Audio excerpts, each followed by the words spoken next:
கிறிஸ்துவுக்குள் அன்பானவர்களே, ஆண்டவரும் இரட்சகருமாகிய இயேசு கிறிஸ்துவின் நாமத்திலே அன்பின் வாழ்த்துக்கள். இந்த நாளுக்கான வேத பகுதி பரிசுத்த மத்தேயு 7ஆம் அதிகாரம் 15ஆம் வசனம். கள்ள தீர்க்கதரிசிகளுக்கு எச்சரிக்கையாயிருங்கள். எனக்கு பிரியமானவர்களே, கடவுளுடைய வார்த்தை நம்முடைய வாழ்க்கையில எல்லாவற்றையும் தீர்மானிக்கிறது, எல்லாவற்றையும் நடத்துகிறது. அவருடைய வார்த்தைகளை நாம் அவரிடத்திலிருந்து பெற்றுக்கொள்ள அழைக்கப்படுகிறோம்.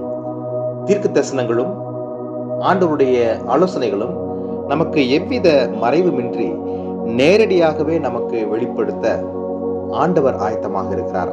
ஆனால் நாம் தான் அதன் அநேக வேளைகளில சரியாக புரிந்து கொள்ளாதபடிக்கு அநேகரை தேடி நாடி ஓடி அலைந்து நாம் குழப்பத்திற்குள்ளாகி விடுகிறோம். இன்று கர்த்தருடைய வார்த்தையை பெற்றுக்கொள்வதில் மக்கள் ஏதோ ஒரு குறி கேட்பதை போல தீர்க்கதரிசிகளை அணுகி ஆலோசனைகளை பெற்றுக்கொள்வது மிகவும் வேதனைக்குரிய ஒன்றாகும்.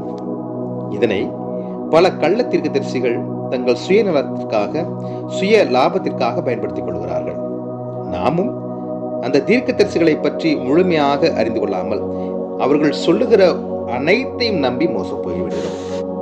வேதம் சொல்லுகிறது, 1 தெசலோனிக்கேயர் 5ஆம் அதிகாரம் 20-21 வசனத்திலே பவுல் அப்போஸ்தலன் சகலத்தையும் சோதித்து பார்த்து நலமானதை பிடித்துக் கொள்ளுங்கள் என்று தேவனுடைய பிள்ளைகளுக்கு அவர் எச்சரிக்கை அளிக்கிறார். கடவுளுடைய வார்த்தை யார் கூறினாலும் கூட, எனக்கு பிரியமானவர்களே, அவைகள் கடவுளுடைய ஆலோசனைகளுக்கும் வேதத்திற்கும் ஒத்து போகிறதா என்று நாம் சிந்திக்க அழைக்கப்படுகிறோம். வேதமானது நமக்கு திறந்த ஒரு வெளிச்சமாய் இருக்கிறது, ஒரு திறந்த புத்தகமாய் இருக்கிறது.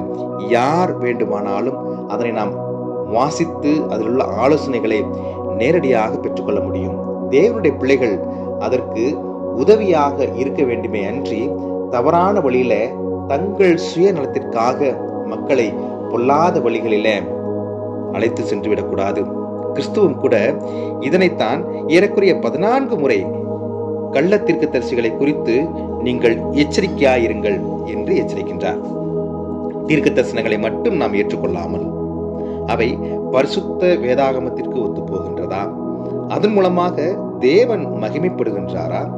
அதன் மூலம் உங்களுடைய உள்ளத்திலே ஒரு சமாதானம் ஏற்படுகின்றதா?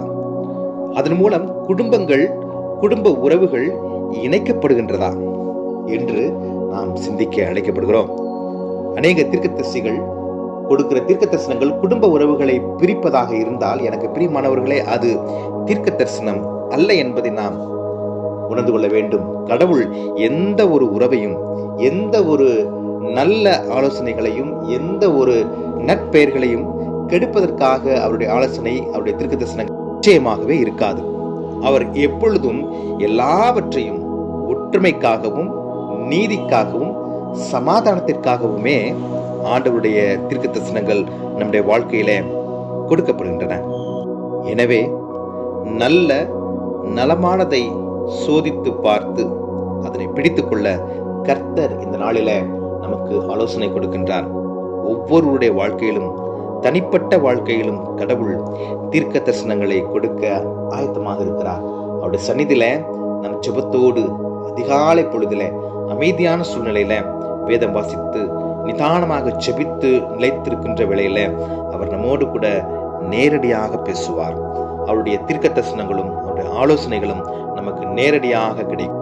கடவுள் நம்மோடு கூட பேச நம்மை ஆயத்தம் செய்யும்படியாய் கடவுளிடத்துல நம்மை நாம் அர்ப்பணிப்போம், ஜெபிப்போம். கிருபையும் இரக்கமும் நிறைந்த எங்கள் அன்பின் ஆண்டவரே, நீர் கொடுத்த இந்த புதிய நாளுக்காய் நாங்கள் நன்றி செலுத்துகிறோம். கர்த்தர் எங்களுடைய வாழ்க்கையில அநேக திட்டங்களை, ஆண்டவரே, அநேக உயர்வான காரியங்களை நீர் வைத்திருக்கிறீர். அவைகளை எங்களுக்கு நீர் வெளிப்படுத்தும்படியாய் நாங்கள் ஜெபிக்கிறோம்.